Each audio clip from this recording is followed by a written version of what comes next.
Bueno, e que, bueno, pois evidentemente todo eso que este dentro do marco legal e a posibilidade dun referéndum sobre cuestións dentro dun marco legal, pois eso non ten ninguna contraindicación. Eu incluso diría que non baixo a fórmula de referéndum, pero sí baixo a forma de pregunta á cidadanía, estánse intentando ahora eso que chaman os orzamentos participativos, é dicir, de preguntarlle, por exemplo, o Concello de Lisboa, en Santiago, bueno, donde se lle pregunta a cidadanía, oiga, señalen vostedes cales son as preferencias, as prioridades do gasto orzamentario. E entonces a ciudadanía, pois, como son os recursos son escasos, digan vostedes cales, donde prefiren que se gaste. Bueno, pois eu penso que ese tipo de cuestións, pois, nun determinado momento pode ser interesante. Non son frecuentes porque digamos que o poder político de alguma maneira se considera autosuficiente para dar resposta a todo, non? E entonces, bueno, pero esa posibilidade pois está aí, creo que é interesante por esa vía de os orzamentos participativos, esa consulta e preguntarlle a xente onde quere que se destine o seu diñeiro con preferencia cando hai recursos escasos, me parece algo bastante interesante, non? A ver, eu que non fui preguntado, quero decir dúas palabras sobre isto.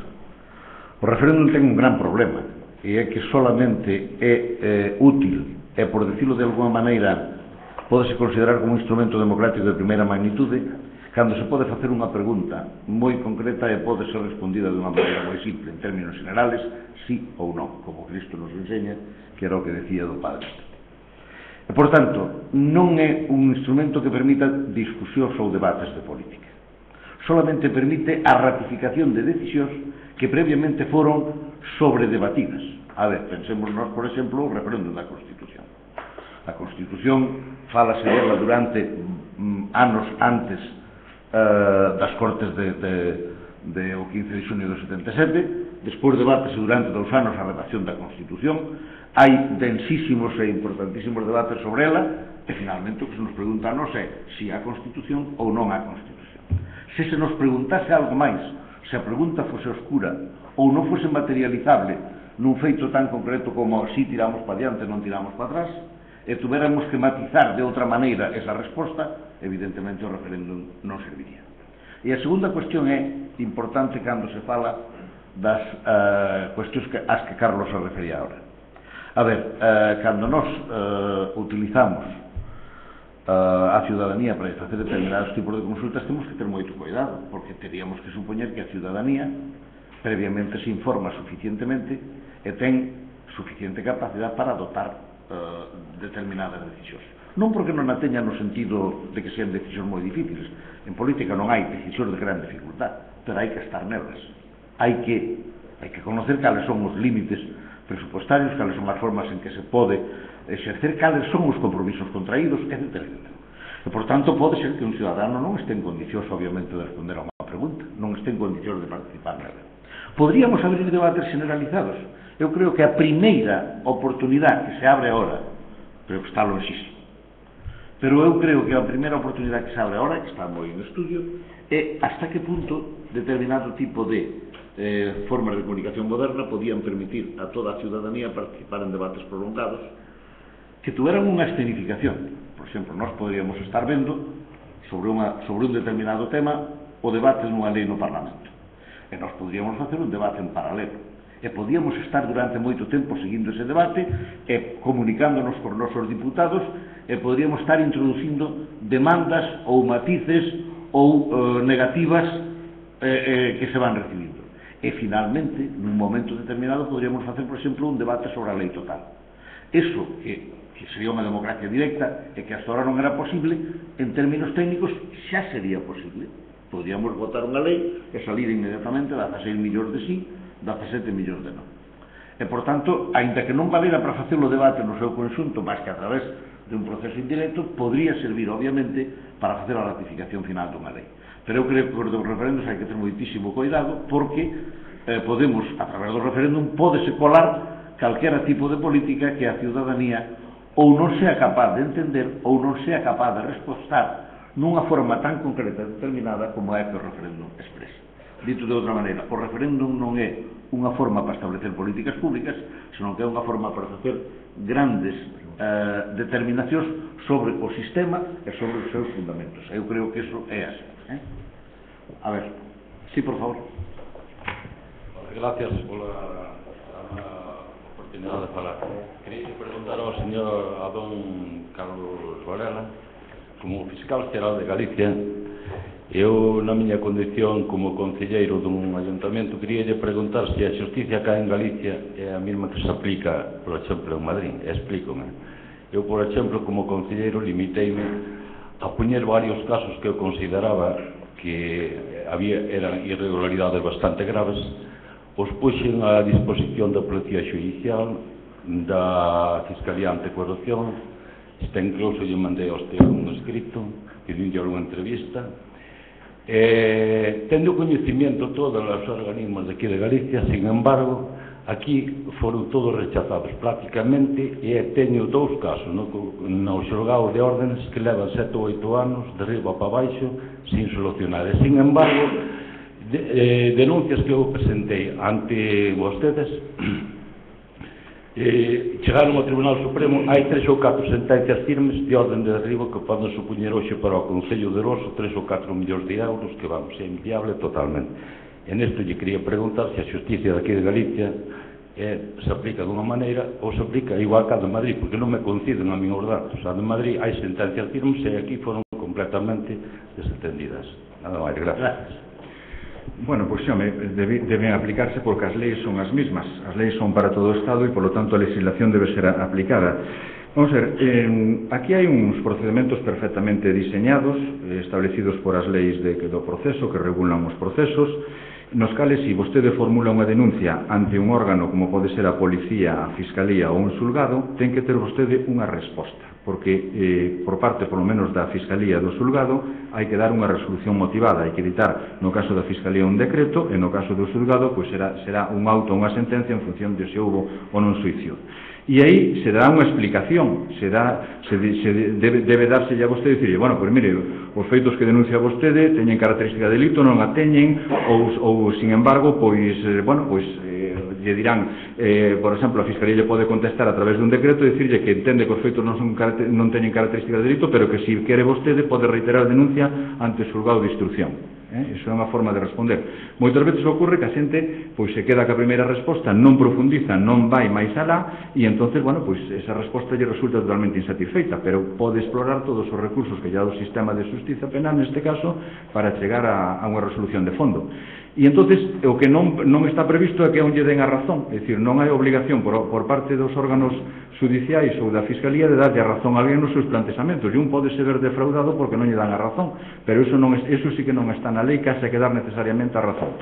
Entón, pois o que vostede terá é sempre unha resposta motivada a través, ben un decreto da propia Fiscalía ou ben dunha resolución judicial no seu caso, e a partir de aí terá que usted utilizar os recursos correspondentes se se trata de órganos judiciais, porque son os superiores deses órganos judiciais os que podrán ratificar o que decide o inferior ou, polo contrario, rectificarlo. Eu creo que a legislación dá tantas variantes e tantas posibilidades que me parece a min que un pode explorar e chegar bastante a fondo na súa resposta, non? Moitas gracias. Non, por favor, non facemos contrarréplica. Sí, por favor.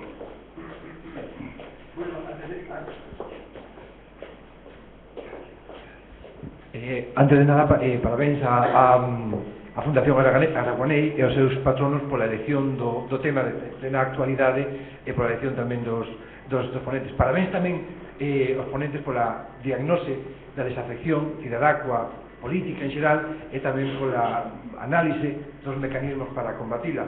Eu teño unha pequena pregunta para cada un dos ponentes. Eu concordo co fiscal superior de Galicia, con don Carlos Varela, na importancia da creación dun órgano ad hoc e tamén na importancia dos plans de prevención de riscos.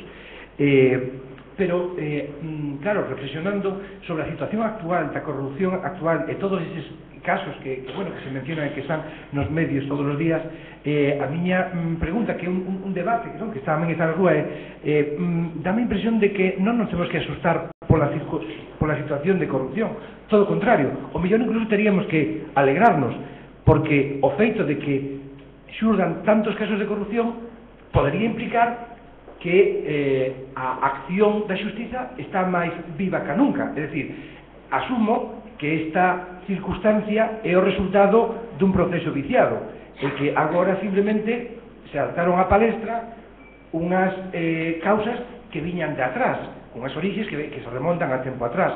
Por lo tanto, é moi erróneo pensar que na loita contra a corrupción estamos nun bon momento, porque nunca, a lo menos na última década, houbo dun xeito tan evidente, tan obvio, tan claro, pois tanto proceso judicial aberto.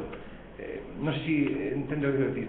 Sí, con respecto ao profesor Fermín Bouza, chamei moito a atención, concordo tamén cos seus plantexamentos, pero chamou moito a atención o caso da simpatía polos corruptos que mencionaba. É certo, non? E podese además ver tanto no ámbito en fin, máis cercano ou máis lonxano, non? Nacional ou internacional. Sin embargo, mencionou que ao millor na época de crise é máis difícil sentir esa, digamos, afección, esa predilección ou simpatía polos corruptos. E claro, a min veñenseme a mente no plano internacional, malia que sei que son casos distintos, o caso de Venezuela e o caso de Italia, das recientes eleccións de Italia. Estou expectante con respecto ao que vai pasar agora en Venezuela, pero, por exemplo, os resultados, xa me entende por onde vou, os resultados é quen obtivo un apoio moi grande sabendo que estábamos pendentes de moitas causas judiciais. Pero podemos falar de España, porque xa en plena crise houve eleccións, por exemplo, en Valencia, cos resultados que chamaron moita atención, e houve eleccións tamén en Andalucía, que despois de todas estas circunstancias de corrupción, etc., mala xestión, pois tanto nunha comunidade como noutra, pois repetíronse por maioría aplastante, de algún xeito, pois o mellor non aplastante, pero sí de unha forma clara e nítida un pouco os gobernos que xa estaban. En fin, non é máis. Moitas gracias. Primeiro contestas, despois contestamos. Bueno, pois vamos a ver. Efectivamente, están surdindo estos episodios de corrupción ou estos sucesos de corrupción e, bueno, pois, lógicamente, o que é importante é reaccionar frente a isto. Eso o que se trata. Cando, por parte da Fiscalía Superior, se fan as propostas ao Parlamento, fanse xa en relación hai 2 anos. Sobre todo ante os sucesos que aparecen na provincia de Lugo. Se entendeu que aí había que establecer que había que reaccionar. A forma de reaccionar ante os sucesos de corrupción é por parte do sistema penal cos seus mecanismos de resposta. Son mecanismos de resposta tardíos. Temos un gran problema na nosa organización do sistema de xusticia penal, e civil tamén diría eu que tamén igual, pero bueno, estamos falando do sistema penal, en canto que lidiamos facilmente ca delincuencia menor, ca bagatela. Por lo tanto, respondemos rapidamente aos temas das alcoholemias, respondemos rapidamente aos temas, nos sale ademais en todas as memorias de todos os anos, aos furtos, aos roubos, pero cando temos que entrar en delincuencia complexa, todo sea delincuencia ambiental, delincuencia urbanística, delincuencia económico-financiera, o sistema penal, por a súa organización, quizáis está unha organización máis próxima ao século XIX que ao século XXI, pois ten grandes problemas para responder, para lidiar con esa delincuencia grave e complexa. E isto é un gran problema, porque a única maneira de lidiar desde o punto de vista do sistema penal con eficacia é crear estruturas especializadas. Por lo tanto, se temos estruturas especializadas, como ten, por exemplo, a Fiscalía Anticorrupción. A Fiscalía Anticorrupción é eficaz na medida en que ten estruturas especializadas e todos os sucesos de corrupción que están neste momento en España, nos tribunais, polo menos os máis importantes, foron antes traballados por a Fiscalía, por 2 ou 3 anos de traballo da Fiscalía Anticorrupción, que depois presenta a súa querela ou a súa denuncia ante o órgano judicial, pero que xa está moi desbrozado o seu traballo. Eso significa que é unha estrutura especializada. Estrutura especializada significa que ten unha policía judicial adscrita, especializada, que ten unidades de agencia tributaria especializadas para o exercicio da súa función, que ten, ademais, da intervención xeral do Estado, personal de intervención xeral do Estado, que ten fiscais especializados, é dicir, que se dedican exclusivamente a ese tipo de cousas. Por lo tanto, a resposta, se non ven desa maneira con estruturas especializadas e, por lo tanto, a nosa comunidade non temos unha estrutura similar, dificilmente vamos a ter tempos de resposta eficaces en relación con estes procesos que se eternizan, xa non en relación con esta delincuencia económica, financiera, de corrupción, etc., sino tamén incluso medioambientais. Estamos celebrando un momento de suicidio de Prestige que levou unha instrucción de 10 anos. Isto, claro, é imposible, non? Cando cando se pregunta as testimuñas, pois hai cousas que ocorreron hai 10 anos, pois hai as posibilidades de que, bueno, pois que dificilmente se recorden deso, ou que xa incluso estén resabiadas e xa teñan unha forma de tanto que leron nos medios de comunicación como se produciu o fenómeno, pois xa a súa, digamos, impacto inicial e a súa apreciación inicial este completamente distorsionada. Pero eu, recoñecendo eso e a necesidade de mellorar moito a resposta do sistema judicial nas líneas que me acabo de referir, eu neste momento estou abogando por a prevención, porque se temos prevención e elementos de prevención, pois evitaremos moitos sucesos, que moitos destes asuntos sexan descobertos, conseguiremos que moitos destes asuntos sexan detectados oportunamente e, por tanto, non teñan que pasar ao sistema penal porque xa foron previamente neutralizados. Eu non quero máis leis. Ahora, moitas veces escoito dicir, oiga, unha lei de partidos políticos, pero se a lei de partidos políticos hai unha lei de 2007 e acaba de ser reformada hai 5 meses, 6 meses, no 2012, en outubro de 2012, se mal non recordo. Quer dicir que aí incluso se recollen todas as recomendacións que fai o Greco sobre a financiación dos partidos políticos. A próxima son as recomendacións, as últimas foron de abril de 2011, rapidamente a esta nova norma de 2012 de financiación dos partidos políticos xa se incluye e o Greco vai facer unha valoración dentro de 3 anos, é dicir, no 2014 fará outra vez se España introduce e implementa mecanismos concretos. Pero as leis temos que establecer mecanismos xa específicos e instrumentos concretos nas leis, porque se non ponemos instrumentos concretos non sirven para nada. Por lo tanto, cando falamos de instrumentos de prevención e cando falamos deste Consello de Prevención da Corrupción tipo de Portugal, é que porque incorpora algo distinto do que había hasta ahora. Hasta ahora que tiñamos é, por exemplo, a Convención sobre a Corrupción do ano 2003, que é a Convención de Mérida, porque se celebrou non na Mérida extremeña, sino na Mérida mexicana. Entón, aí se establece a importancia de mecanismos preventivos para reprimir os sucesos, para detectar os sucesos de corrupción. E o que fai Portugal co seu Consello de Prevención da Corrupción é establecer mecanismos concretos nas administracións públicas, é dicir, plans específicos, plans de control, en donde cada administración pública, dentro dun departamento, por exemplo, se estamos na administración local, pois nos departamentos, distintos departamentos de administración local, como por exemplo, o departamento de urbanismo, de contratación de servicios, aí hai que establecer un plan de prevención de riscos desa xestión, incluídos os riscos de corrupción e infraccións conexas, como pode ser o tráfico de influencias, negociacións prohibidas a funcionarios, etc., etc. Entonces, a mí me parece que ese diseño é magnífico. Que ocorre? As cousas funcionan ben na medida en que ao frente delas non se poña burócratas. Se poñemos a un burócrata, o mellor diseño queda totalmente desnaturalizado e queda totalmente diluído. Entón, tamén, as que poñer as persoas adecuadas para establecer nestes mecanismos de control concretos é fundamental.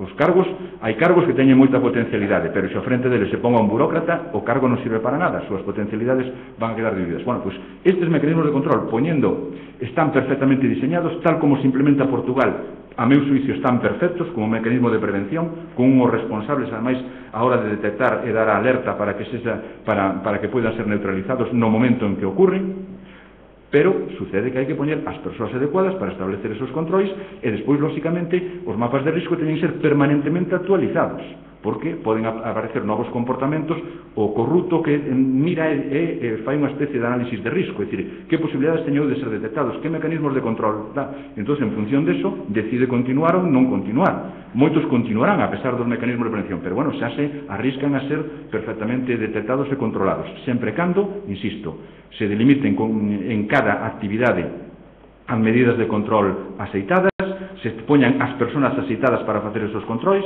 e despois anualmente se faga ademais un relatorio destas características anuais para decir que foi o que funcionou, que é o que está funcionando, que é o que merece a pena mellorar e o que non funcionou para, lóxicamente, tomar as medidas oportunas. Isto, lles poño a con isto remato, un mecanismo moi concreto. Aquí existe a Lei de Prevención de Riscos Laborais. Con esta Lei de Prevención de Riscos Laborais do ano 95, aquí había moitos accidentes no mundo laboral. Había moitos accidentes, a pesar de que había unha lei especificamente diseñada para tratar de evitar os accidentes. Bueno, unha vez que se estableceu un mecanismo concreto de control nas empresas, de tal maneira que en función da actividade que desenvolvera unha empresa, aí iba un inspector de traballo e lle pedía, oiga, déame o plan de prevención de riscos para esta actividade concreta. E, efectivamente, foron implementados eses plans concretos de prevención de riscos laborais, foi cando melloramos moitísimo e o inspector de traballo, cando vai, o primeiro que pregunta, moitísimo na prevención de riscos laborais. Bueno, pois isto, salvando as distancias, sería exactamente igual. Estes mecanismos de prevención dan resultado si están ben diseñados, como creo que están neste momento, si establecemos un organismo de control adecuado, que en este momento a nivel de Galicia creo que debería ser o Consello de Contas, porque é o que conoce o mapa de comportamentos de risco que hai nas distintas administracións, na administración local, na administración provincial e na administración autonómica, e, polo tanto, cada entidade que dispoña de recursos públicos podrá xenerar un plan de prevención de riscos adaptado á súa actividade co control do Consello de Contas e ca recomendación do Consello de Contas e, lóxicamente, establecendo tamén mecanismos de alerta para cando se produza unha situación que desemboque nunha ocurrencia de posible corrupción. Con eso, eu creo que a cousa funcionaría perfectamente. Creo que era a cuestión do voto e a corrupción. Hai un sociólogo, Ignacio Urquizu, que se dedica exclusivamente a eso, e chegou a conclusión, máis ou menos de momento, que é un problema, digamos, cognitivo, non? Que a xente distingue moi ben o que é a ideoloxía e o que é a corrupción. Por lo tanto, a maior parte da xente resolve ese problema coa fidelidade ideolóxica por riba de calquera outra consideración, pois non tería quen votar. É voto ideolóxico, esencialmente, nese caso. Pasa que o voto ideolóxico é unha parte, pero non é todo o voto. Hai outra xente que vota de acordo a outras circunstancias que probablemente é que máis pode mover o voto, non? O sea que non sería tanto un pecado do votante, senón un intento de fragmentar a realidade para poder conducirse a votar a alguén, non? Bueno, é posible, é dicir, eu trataba de describir nada máis o fenómeno, non entraba a fondo no fenómeno, pero entrando a fondo sí que hai un vacío de algún xeito aí para as conductas individuais, é dicir, se eu non voto porque hai caso de corrupción, entón a quen voto, non? Este paradoxo non ten máis resolución que votando aos que estén máis próximos ande que haxa casos de corrupción. Isto é así, non é tan dramática a cousa, digamos. Por favor, sí, dúas palabras pedidas, señor Uchi. Boas noites. Unha primeira pregunta ao señor Bouza. Vostede falou de que a desaparecida crise desaparecería a desafección. Eu son un pouco escéptico sobre isto. Eu penso que vostede, cando fai esta afirmación, está facendo desde un punto de vista cuantitativo, a decir que posiblemente para unha grande masa da poboación, que neste momento pois está totalmente desafecta co tema político, pois posiblemente deixaría de estar desafecta. Pero eu quero querer e pensar que o nivel de empoderamento non é tanto como para que un sector, digamos, máis cualificado siga tendo ganas de criticar a política cando está mal feita, non? Sobre o 15M eu creo que o tema se reduce un pouco cando non se considera que o 15M que foi é pura e simplemente un movimento social. E hai que entenderlo como un movimento social que é un fenómeno que todos estudiamos pois na ciencia política. E non pasa de aí, pura e simplemente. Despois, eu o que si quero é facerlle unha pregunta moi puntual. O concepto de partitocracia que eu cando o plantexo en algún foro pois parece que produce escalofríos, parece como que é unha cousa absolutamente aberrante, que para mí é absolutamente válido, pediríalle que fixera unha diagnose sobre a súa existencia, a súa posible a partitocracia, o goberno dos partidos, a aristocracia partidaria, para que se entenda. E ao señor fiscal, pois, queríalle facer tamén unha pequena observación. Vostede fala de que o artellamento xurídico penal español na actualidade é suficiente para combatir a corrupción. Posiblemente se así, eu non vou discutilo, evidentemente non vou confrontar coñecementos xurídicos con vostedes, sería unha estupidez por miña parte. Pero eu si penso que, a pesar de todo eso, creo, e non me estou facendo ningún canto demagóxico, ni moito menos, que habería que reforzar algún tipo de penas en temas de este tipo de cousas. Para ir a unha pregunta puntual. Vamos a ver. Hai unha cousa que me chama moito a atención. A veces o rigor dos xueces é tal que compiten entre eles por arrebatarse uns a outros determinados casos. O caso máis concreto desta mañá, o juez Bermúdez arrebata ao juez Ruz o coñecemento de un caso moi particular, moi concreto, moi actual. Gustaríame que dera vostede algún comentario, na medida que sexa posible, sobre este tipo de actuacións que crean, pois, a sensación no público común como eu, pois tanta sensación estrana, por canto menos estrana. Nada, moitas gracias. Gracias. Sí, moi ben. Bueno, entendo que me requira a miña opinión para tres cousas.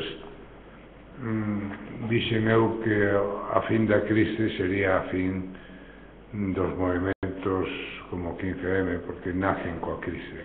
Creo que isto é sustancialmente certo. Sustancialmente quere decir que subsistirán toda a vida, porque son movimentos moi interesantes, levados por xente moi voluntariosa, e que non teñen por que desaparecer, pero o que é o grosso do movimento, o núcleo, non pode seguir. É un movimento social, aí sí que estamos de acordo. Moi importante, porque non son 4 persoas. Madrid estivo baixo a ocupación do 15M durante un mes inteiro, é dicir, que estaban en todas partes, eran miles de persoas, non é unha broma, era moi importante. Vellos, novos, de toda clase de xente, non? Por tanto, había unha sensación de cambio, deron unha sensación de cambio moi importante, non? O sea, que eu teño moita simpatía por ese movimento que naceu nun momento necesario, quizás para devolver unha certa esperanza, non? A xente, non? Actuou en ese sentido como almofada de cousas máis graves e levou as cousas polo xeito máis pacífico, non? A pesar de que non foron moi ben tratados pola policía, por certo. Pero se non chega a haber este tipo de movimentos, probablemente as cousas serían de outro xeito, aquí e agora, non? Estes non son movimentos de conflicto, son movimentos de paz, non? O sea que ese me parece máis importante porque actúan como eso, como que dicía antes. Eu estou convencido de que sí, que ten unha existencia limitada como todo, non? Por máis que segan as élites, pois sí, poden seguir. Partitocracia non me gusta moita palabra, úsase moito agora, pero o goberno da democracia é o goberno dos partidos. Os partidos nacen coa democracia, a democracia cos partidos, e realmente o problema non son os partidos, que non teñen alternativa, non? Realmente, non? O problema son as cousas que ocurren alrededor dos partidos. Antes falábamos dos pactos históricos que se moven alrededor da política. Os partidos teñen que cambiar a mitad do século XX, porque non se pode seguir mantendo unha tensión permanente. E os partidos históricos dos anos 20 e 30 eran partidos de tensión social, non? Cambiaron, e o precio do cambio, por un lado, é a paz, un dos factores da paz, que houve un parte nos países avanzados daquela época, e outro, a desafección, unha desafección estructural, lóxica, porque a xente non ten referentes, os partidos se escapan moitas veces, están moi lonxe, non? Isto é verdade, isto necesita un tratamento específico, pero que os partidos non lle dan, por certo, eso sí que serían culpables disto, pero a palabra partitocracia é moi negativa en este sentido, non? Porque os partidos gobernan relativamente, dependen moito aínda, afortunadamente, de nós, e non chegan a coallar un goberno como de tales partidos, non? En realidade, o oficio de político neste intre está moi duro, francamente. Eu non daba, vamos, non me metía aí nin tolo, non? Agora, o sea que partitocracia sí, é certo, no mesmo sentido que se pode falar, non sei, de cardenalocracia, agora co cónclave ou eu que sei cantas gracias, cantos poderes hai, pois moitos, non, pero non me tranquiliza, porque todo o que sexa ir contra a democracia nos seus fundamentos non me tranquiliza, e os partidos son a base da democracia, e seguen a selo, e non hai perspectiva sustituídos por ninguna outra cousa, non se sabe moi ben o que é, ou movimentos corporativos para sustituir os partidos políticos, municipios, sindicatos, non sei que máis, etc., ese tipo de cousas, non? Pero fora disso non hai máis que partidos políticos, que son organizacións voluntarias de xente para gobernar, que teñen patoloxías. Vostede está falando dunha patoloxía. Esa patoloxía hai que tratala. Este é o momento, con unha crise, que non se esqueza a xente cando pasa a crise. É o momento de chegarse aos partidos e dizer, espabila, Fabila porque isto hai que moverse un pouco, hai que chegarse un pouquiño máis, hai que traballar un pouco máis cara a xente, non? É certo que isto ten que ser así, que os partidos teñan unha preguiza inmensa para facer este traballo ao exterior. Acostumáronse xa a ser partidos xestión e cústalles moitísimo falar coa xente. Isto é certo. O sea que nese punto concordo. Non uso a palabra partitocracia, pero fago a mesma crítica probablemente que usted. Moitas gracias. Muy ben.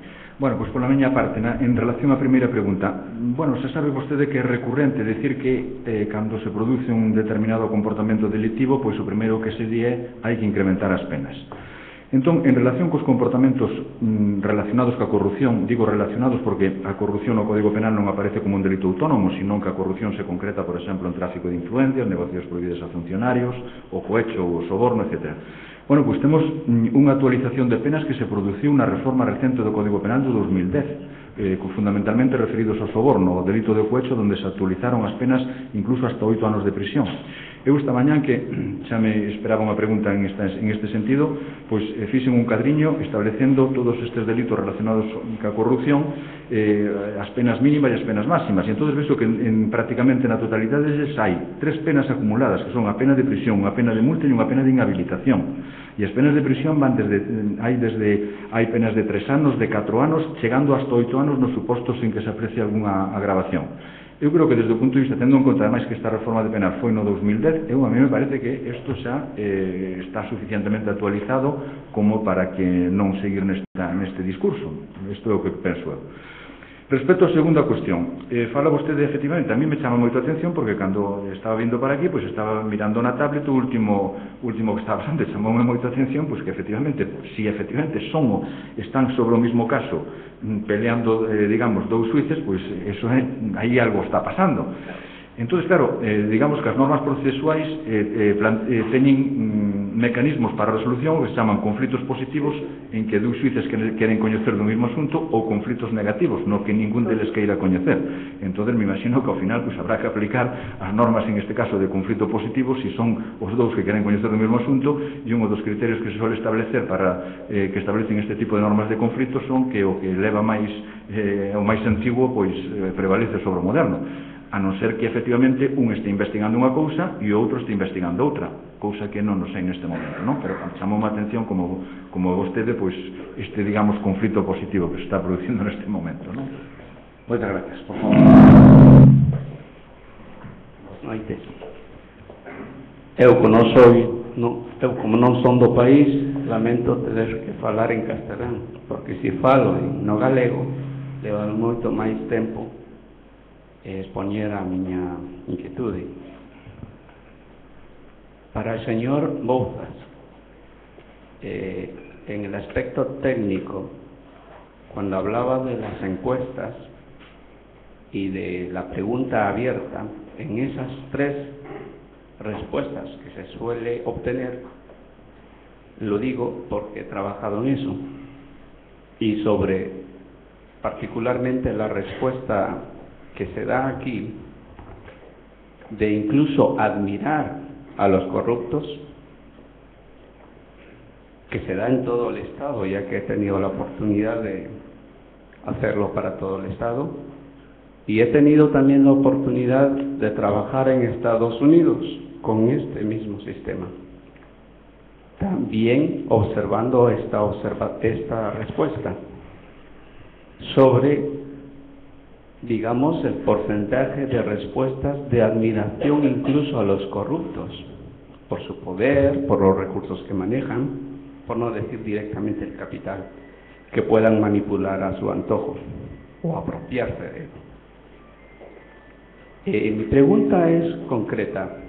Me gustaría que compartiera su opinión de que es muy difícil, o si en el caso del Estado español, y en ese gran porcentaje de personas que tienen esa opinión, será muy difícil hacer pedagogía política, pedagogía social, para cambiar esa actitud, o tendremos que esperar mucho más tiempo y ponerlo en el mismo lado de la pedagogía ecológica, pedagogía ambiental o educación ambiental, para quien le compete llamarle de esa manera.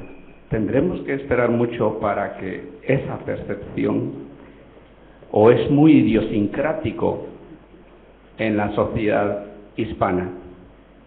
Digo esto porque en Estados Unidos hay gente, y mucha, que dice eso, pero el nivel de corrupción de los gobiernos locales o estatales es mucho más bajo que acá, que lo hay. Que no se crea que en Estados Unidos no lo hay. Tal vez se salva más el gobierno nacional o federal, pero a nivel local o estatal, de condados, por ejemplo, lo hay y bastante. ¿Tendremos que esperar mucho o tendremos que ponerlo en el área de la pedagogía ambiental o educativa? Sí, muchas gracias. Muy separado de Europa.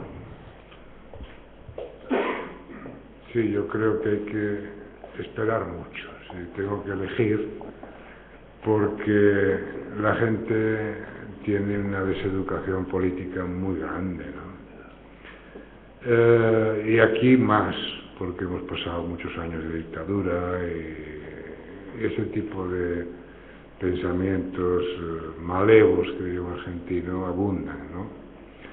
Por lo tanto, la gente no valora suficientemente lo que es el sentido profundo, lo que es la democracia en todas sus dimensiones.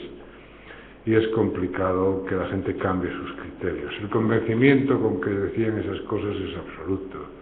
No he hecho la pregunta cuantitativamente en una encuesta, hemos hecho esto en el marco de una investigación muy buena, en el sentido que tenía mucho material y muy larga y muy profunda, cualitativa, y llegamos a la conclusión de que la corrupción en aquel momento, luego lo matizaría, no tiene repercusiones electorales sencillamente porque la gente se solidariza en buena parte con los corruptos. Esa era la conclusión de aquel momento. Una conclusión muy pesimista, pero que respondía al discurso de la población. Por lo tanto, fíjese con lo que queda por lidiar. Esto es así. ¿Ha cambiado esto? Ha cambiado el contexto. Entonces eran años de pelotazo, que se decía, la cultura del pelotazo. Estos son años de crisis profundísima. Y lo que antes nos producía admiración, ahora nos produce irritación, ¿no?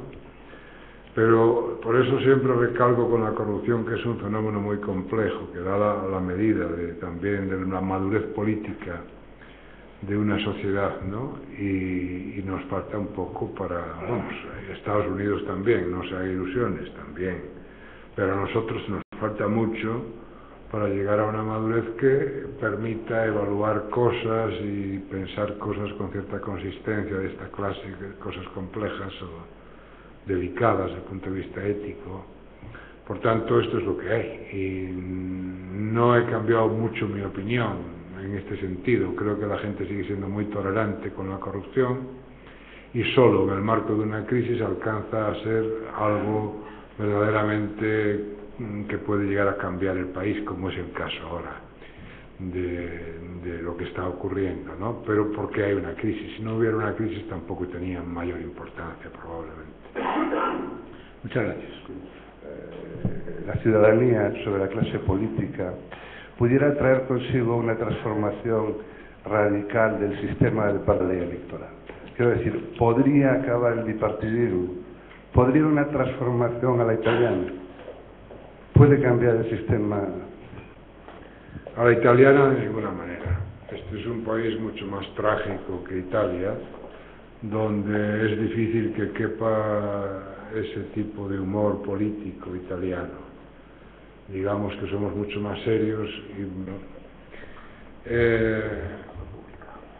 el bipartidismo puede cambiar. Los datos de las encuestas son obvios, puede cambiar. En este momento, si miramos una encuesta, veremos izquierda-derecha, Partido Popular, Partido Socialista, en el marco de una izquierda moderada y una derecha moderada. El PSOE ya lo había perdido en 2011, está recuperando un poquito, pero muy poquito, no significativamente, y el PP sigue perdiendo votos, salvajemente, podríamos decir, los dos partidos, ¿no? De tal manera, cosas, en cuyo caso, la posibilidad de una gobernación complicada en este país, y ahí sí veo la posibilidad de una italianización, no por el lado de PP, sí, en el Reino de España probablemente se puede producir, al menos durante un tiempo, se puede producir este fenómeno fragmentario.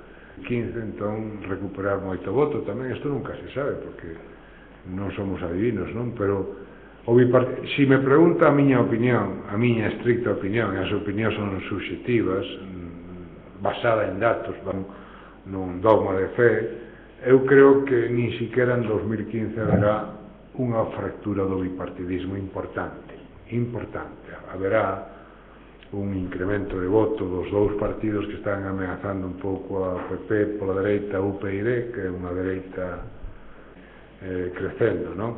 Pero eu creo que non chegarán a un nivel de constituir como fragmentar o bipartidismo, non creo que cheguen a ese punto, non? Pero non me atrevo a xogarme o meu capital, que é unha porquería, pero en fin, o pouco que teño, por iso.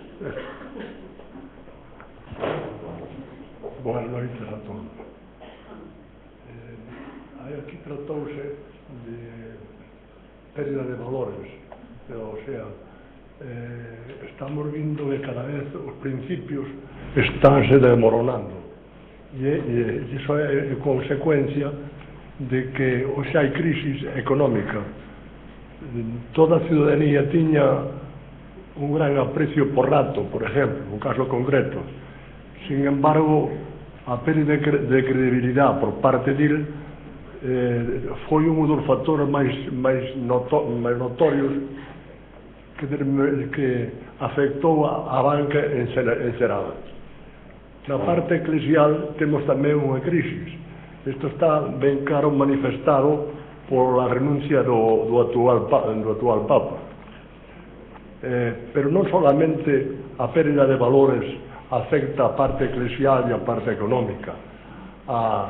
A clase real era prácticamente un modelo de exemplo dentro das realezas do mundo, e vimos como se desmoronou esa credibilidade. Bueno, pero non solamente na parte económica, social, política, sino que se fai para prevenir isto. Eu coido que nada, porque para poder mellorar e resolver a crisis, os políticos teñen que dar exemplo, e vemos que non o dan. De non dar exemplos políticos, o pueblo rebélase, e agora tampouco se cree na parte política. Entonces, nin na parte política, nin na parte eclesial, nin na parte real, da Casa Real, nin na parte económica, todo está desmoronándose. Prevenir é unha palabra moi bonita, pero eu penso que aquí non se está prevenindo nada. E vimos que, a pesar de os grandes sueldos que teñen empleados públicos, pois están continuamente de viaxes para un lado e para outro, sabendo que en todas partes hai personas moi preparadas. Por exemplo, as institucións como a Hermandad Galega e outras máis son verdadeiras embaixadas dun país onde están residindo e que non costan nada. Bueno, pois aparte deso, temos cónsules, temos o embajadores e tal, que prácticamente non se utilizan. E así temos as embajadas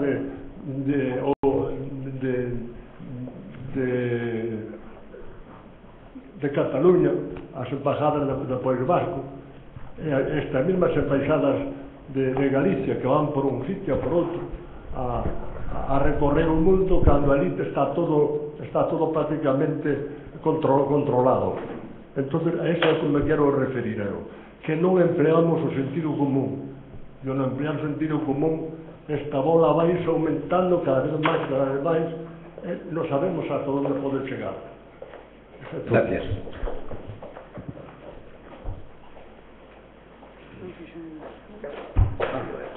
Bueno, ten moita razón, evidentemente, isto se cae bastante, non? Pasa que un alicatado hasta o techo, un reboque, unha pintura, tamén hai a posibilidade de reconducilo, porque falar de que aceptar de que se cae todo é moi duro, non garantiza que veña nada bo. En realidade, as cousas en Madrid, as cousas máis duras oense de fontes ben informadas, todo é complicado. O sea que hai que quitarle un pouco de punta a todo iso. Tamén unha cousa apocalíptica, por engadirlle algo ao seu discurso, se vuelven os hermanos contra hermanos, quen decía eso? Unha descripción do apocalipsis. Outro día, a máis feroz crítica que oín a rato, que vostede falaba agora, era de un compañeiro seu de partido, pero nunca oí unha crítica tan feroce como en os italianos. Pois así de feroce, pois que non pasaba aí 2 meses, non? É dicir, bueno, aquí vamos a... Isto é tremendo, porque se xa pegamos así nas respectivas casas a pelexar, bueno, é certo, sí.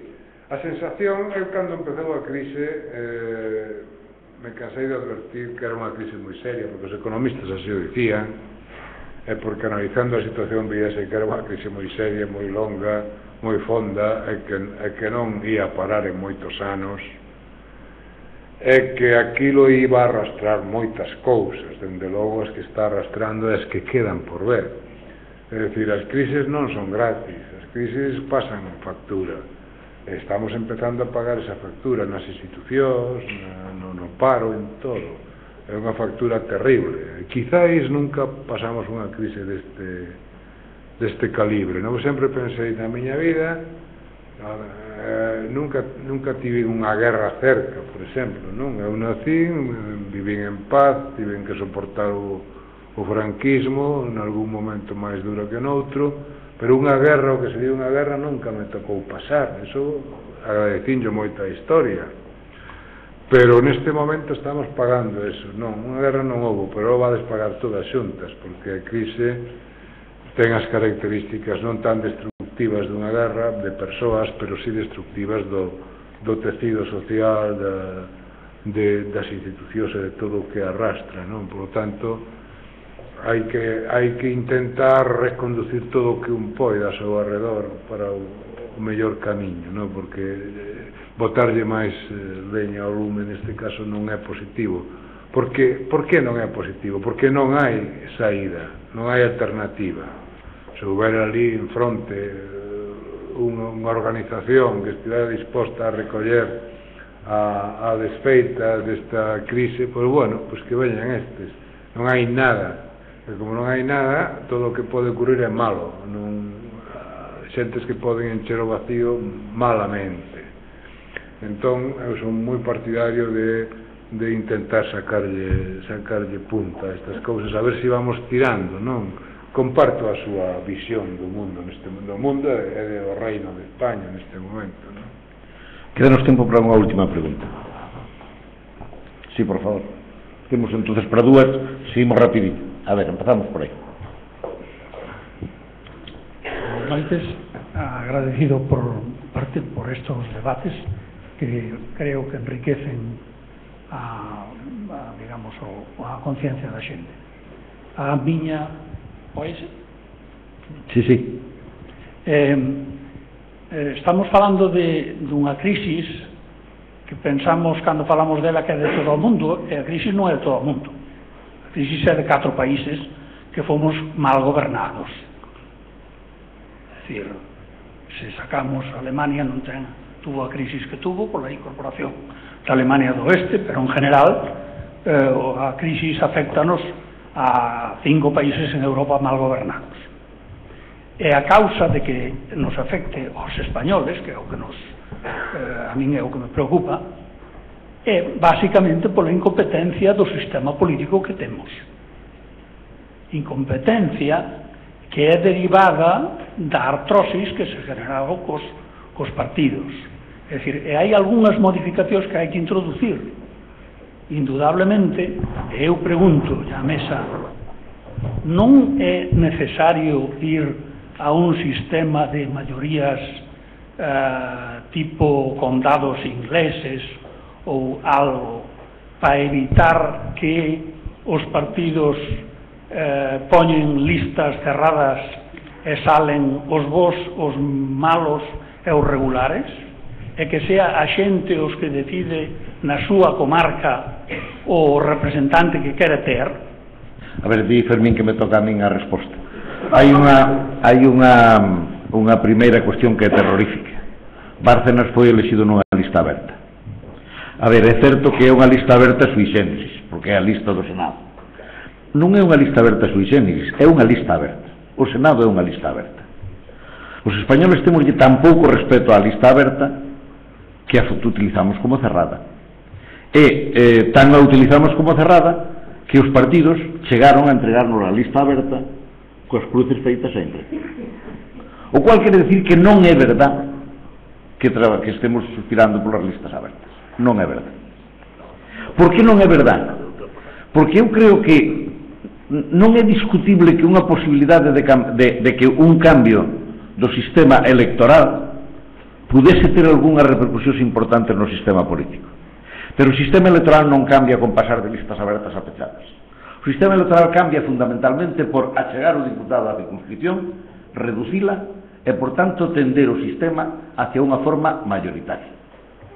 E un sistema mayoritario ou con tendencia mayoritaria produce cambios sustanciales no modelo que non están neste momento, non son fáciles neste momento de vaticinar, entre outras cousas porque seguramente o que farían sería reforzar o sistema bipartidista e eliminar as minorías que neste momento sirven aínda de contextualizacións lixeiras o que é un bipartidismo imperfecto e que con un sistema de lista mayoritaria pasarían prácticamente a ser bipartidismo perfecto. Hai que ter moito cuidado cos sistemas electorales cando se modifican despois de funcionar razonablemente. Un sistema electoral non é nin bo nin malo. Funciona ou non funciona. Conocémolo ou non o conocemos. Manexámolo ou non o manexamos. Non creo que haxa ninguén que poida decir que en España o povo español non manexou desde a transición hasta hoxe o sistema electoral con unha precisión casi matemática. Se nos fixéramos un exercicio que é poñer os acontecimentos sucesivos da transición, os primeiros gobernos da UCD, os segundos gobernos do PSOE, a transición nun momento determinado, a caída do goberno de Aznar e a entrada de Zapatero e agora a volta dunha maioría absoluta, seguramente non habría mellor maneira de facerlo. E se quixéramos encontrar un dos elementos que mellor funcionou no noso sistema é justamente a capacidade de gobernar que ven dada no medio de estas crisis menores coas que estamos participando. Un exemplo de cambio do sistema Italia, e non foi a mellor, foi a peor, porque os sistemas son moi difíciles de controlar hacia onde van a levar. Pero eu só quero, para non facer unha pregunta moi extensa agora, porque me queda outra, só quero levar a unha reflexión. Un sistema aberto implicaría un enorme conocimiento e participación das persoas no proceso político. Claro, evidentemente un sistema aberto funciona ben, se nós conocemos os candidatos a diputado, temos a paciencia e temos o orden de ilos ordenando e ilos quitando ou trasladando do sistema nunha lista desbloqueada para ir construindo o noso, o que poderíamos considerar un aparato ideal de representación. Pero por ahora o noso sistema non nos ven dando eso como unha demanda da ciudadanía. A ciudadanía fíase moitísimo máis de traballar sobre bloques políticos de partido que pensa que dan moitísima maior estabilidade ao sistema que sobre o feito de traballar sobre o diputado concebido como un elemento de representación independiente que é capaz nun momento determinado de enfrentarse, por exemplo, ás estruturas partitocráticas con esa palabra que a Fermín non lle gusta e a min, tal e como a utilizamos nestes casos, moito tampouco. E fixémonos noutro asunto por máis. Cando aquí se plantean grandes problemas, por exemplo, o caso Bárcenas, por exemplo, cando se plantearon noutro tempo, para non quedarnos solo dun lado, a última etapa, a última legislatura de Felipe González, a acumulación de grandes acontecimentos relacionados coa corrupción política e económica. Hai que recordar que naquele momento estábamos Real, estaba Roldán, estaban todos aqueles asuntos metidos nunha mesma situación. No Parlamento non houbo en ningún momento ninguén que nin desde un lado nin do outro decidira facer un debate sobre a situación no Parlamento. E por que non houbo? Porque para facer ese debate, no fondo, hai que plantar cara a unha estructura orgánica de partido que é completamente monolítica. E por que os diputados non son capaces de romper ese monolitismo de partido? Porque a ciudadanía castiga moito máis severamente o chamado tránsfuga que o chamado corrupto. Lamentablemente isto é así. De tal maneira que a xente non está pedindo procesos de independencia da representación, de ninguna maneira. A xente o que quere é que se deixen de bromas e que deixen funcionar o sistema basicamente a través dos mecanismos de interpretación. Se nos colléramos a forma en que falamos do noso sistema, estamos xa funcionando como se o sistema fora presidencialista e como se o elemento fundamental de virtude política fora a fidelidade ao proceso de partido.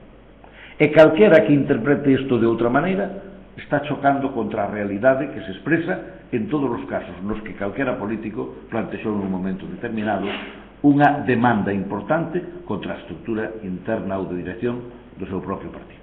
E, por tanto, eu creo que aí non nos debíamos de engañar en creer que hai esa demanda. Xa digo, algunha reforma podría haber, pero eu creo que unha reforma verdadeira non vai polas listas abertas. Iría polo sistema mayoritario, e o sistema mayoritario transforma radicalmente a visión da política, e, por tanto, desde esa perspectiva, hai que ter moito cuidado, como non se pode probar, hai que ter moito cuidado para non vai a ser que salgamos de Guatemala para entrar en Guatepeor. Eu son moi pouco partidario de tocar un sistema electoral que creo que funciona desde o punto de vista de selección á perfección. Outra cousa moi distinta é que non hai ningún sistema político que non dé casos destes como os que temos aquí e que non dé incluso pesebristas nos parlamentos, etc. Pero a idea de, como diría eu, en certa medida, pois, non sei, non me sale a palabra, pero de ensalzar outros sistemas políticos que funcionasen nese sentido mellor que o noso, eu creo que non está demostrada neste momento, nin polos comportamentos, nin polas demandas que se aprecian dentro das enquisas que vimos facendo sobre o comportamento político. Había aí unha última pregunta. Era eu, pero bueno, xa me acaban de contestar porque era susto facer si a desafectación que sinta unha sentencia de democracia era por non sentirse representada por ser os partidos políticos ou as listas pechadas e bloqueadas, o Congreso, que en realidad é o que decide a maioría, por o sistema DON que distorsiona os resultados, e entonces parece como se xa non hubiera un momento que non puderas elegir, entonces como se non era verdadera democracia. Por iso quería preguntar tamén o das listas abertas, pero xa me contestou ustedes. Moi ben.